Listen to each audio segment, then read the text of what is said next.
po ba mga bossing ko ay isa sa mga napakaraming pangarap sa buhay at gusto nyo po na ang inyong pong kasipagan ay may patutunguhan.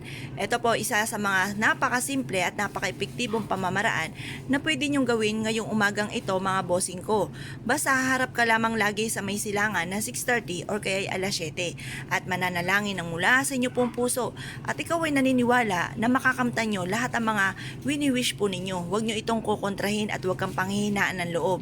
Aayudahan nyo ito lagi ng mga salitain ng mga magaganda. At pagkatapos ay ganito po inyo pong gagawin. Humarap na kayo sa may silangan.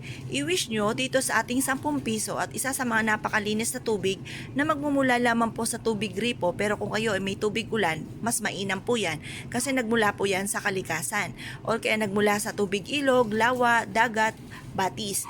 Yan po yung mga masuswerteng tubig na nagmula sa kalikasan. Pero kung wala kang ganyan, pwede na rin po ang tubig gripo. Pagkatapos, ang ating po munang barya ay huhugasan muna ninyo sa tubig gripo. At pagkatapos, patutuyuan nyo ito sa sinag ng araw. Ito po ay makakatulong upang sa ganon, kayo po ay swertein sa inyong pong buhay. Mainam na mag-wish kayo ng mula sa inyong pong puso. Kagaya po ng halimbawa ay ganito. Sa aking negosyo ay dito na ako yayaman. Or kaya po, kayo po ay nag-a-apply ng trabaho. Sa akin na-apply ng trabaho ay kaagad akong matatanggap. Or kaya po kung kayo ay mananaya, sabihin nyo po, ako ay mananalo na ng jackpot.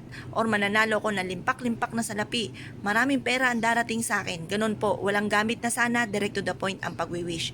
Pagtapos na po kayo mag-wish mga bossing, para tayo gagawa ng wishing well mga bossing, ito po ay basta positive ka lang, paulit-ulit nyo sasabihin na kayo po ay magtatagumpay sa buhay at saka nyo po ilalaglag ang ating 10 piso.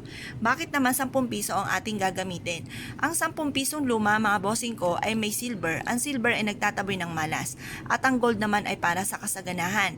Ito po ay mainam na ilalagay ninyo sa lugar sa inyong tahanan kung saan siya ay lagi nasisinaga ng araw sa umaga. Ito po mga bossing ko ay madodoble-doble ang blessing at mabisang panghigop ng mga kamalasan para hindi ka na malasim pa at puro swerte ang dumating sa inyong pong buhay. Kung kayo po ay naniniwala at nais nyo po itong gawin, ay siya ay good luck po sa inyong lahat.